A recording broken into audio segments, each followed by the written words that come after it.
অনেক সময় দেখা যায় কাউকে গালি দিয়েছি, কাউকে অপবাদ দিয়েছি, কারো সম্মানহানি করেছি, কাউকে মিথ্যা অপবাদ দিয়েছি, কারো প্রতি হিংসা করেছি, বিদ্বেষ রেখেছি, কারো সম্পদ আত্মসাৎ করেছি, কারো জিনিস চুরি করেছি, ছিনতাই করেছি বা ডাকাতি করেছি, বা কারো সম্পদ আত্মসাৎ করে নিজের পেটে ভরেছি, প্রতিবেশীর জমি মেরে দিয়েছি, ওই দুই প্রতিবেশী চাষের জমি জোর করে জবরদখল করেছি। এক কথায় মানুষের সম্মান জান মালের সাথে জড়িত যে পাপ, এই পাপ আল্লাহর কাছে মাফ হবে না। কাবা ঘরের গেলাফ ধরে কানলেও আপনি আমাকে যে মিথ্যা অপবাদটা দিয়েছেন এটা মাফ হবে না যতক্ষণ না আমি মাফ করছি। কথা কি বুঝতে পারছেন? মনে করেন আপনি আমাকে মিথ্যা একটা অপবাদ দিয়েছেন এবং ধুয়ে রেখে দিয়েছেন একদম মিথ্যা অপবাদ দিয়ে, যতক্ষণ আমি আপনাকে মাফ না করছি, কাবা ঘরে গিয়ে গেলাফ ধরে কান্নাকাটি করলো, এই পাপ মাফ হবে না ইনশাআল্লাহ। এই অবস্থায় মৌত হলে কি হবে? পরকালে দেখবেন আমি দাঁড়িয়ে আছি আপনার জন্য, আপনার হিসেব হচ্ছে, হিসেব শেষ। আপনি সালাত সওম হজ জাকাতে নেকি নিয়ে উঠেছেন, কিন্তু দেখছেন আমি দাঁড়িয়ে আছি, আমার মতো আরো 10 জন দাঁড়িয়ে আছে। ওই 10 জনকে আপনি গালি দিয়েছিলেন, অপবাদ দিয়েছিলেন, তাদের গীবত করেছিলেন, তাদের সম্পদ ও সম্মানের হানি করেছিলেন। এখন কিয়ামতের মাঠে আপনার নেকি দিয়ে এই ঋণ শোধ করতে হবে, অন্য কোনো অপশন নাই। আর যদি নেকি শেষ হয়ে যায় তখন কি হবে? তখন আমার আমলনামা থেকে কিছু গুনাহ আপনাকে নিতে হবে। আল্লাহ পাক ন্যায় বিচারক, আল্লাহ পাক শুধু গফুর রহিম নন, আল্লাহ পাক শুধু পরম করুণাময় অসীম দয়ালুই নন, বরং তিনি হচ্ছেন ন্যায় বিচারক। ন্যায় বিচারক। একজন ধর্ষক যদি বলে যে আল্লাহ পাক তো গফুর রহিম, আল্লাহ আমাকে মাফ করে দিতে পারেন, তাহলে যাকে ধর্ষণ করলো সে তার উপর জুলুম হবে না? আল্লাহ পাক যদি ধর্ষককে মাফ করে দেন, তাহলে যাকে ধর্ষণ করা হয়েছে ওর প্রতি জুলুম হবে না? কথা বুঝতে পারছেন না?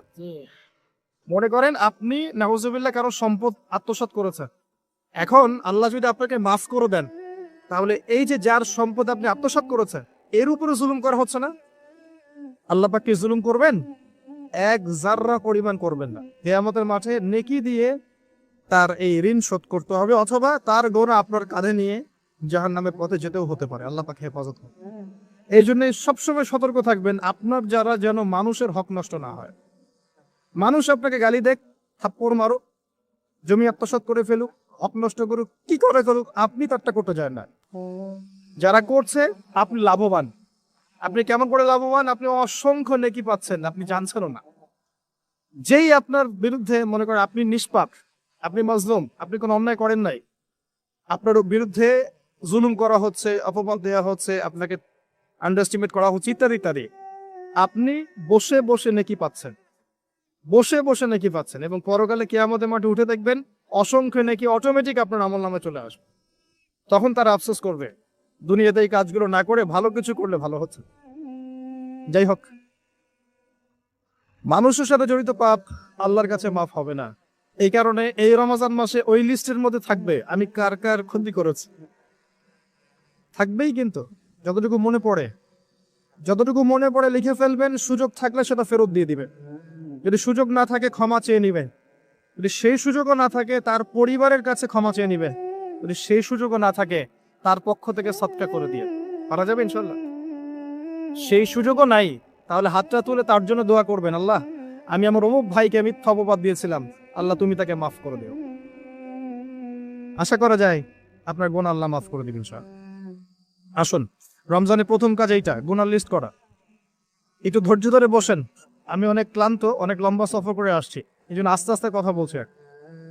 তবে ইনশাআল্লাহ আজকে আমরা রমজানটাকে কিভাবে কাটাবো এবং কোরআনময় করে কিভাবে কাটাবো, কিছু উপকারী কথা আপনাকে বলবো ইনশাআল্লাহ। আল্লাহ পাক আমাদেরকে আমল করার তৌফিক দান করুন। প্রথম কাজ পাপের লিস্ট করা, তারপরের কাজ হচ্ছে তওবা করা। রমজানে আমরা তওবা করব যে আল্লাহ পাক, আমি দুনিয়াতে যত পাপ করেছি, জানা অজানা, ছোট বড়, প্রকাশ্য গোপন, যত পাপ করেছি, যা আমি জানি যা আমি জানি না, যা তুমি আমার চেয়ে ভালো জানো, আল্লাহ মাফ করো। পারা যাবে ইনশাআল্লাহ? খালি বলতে হবে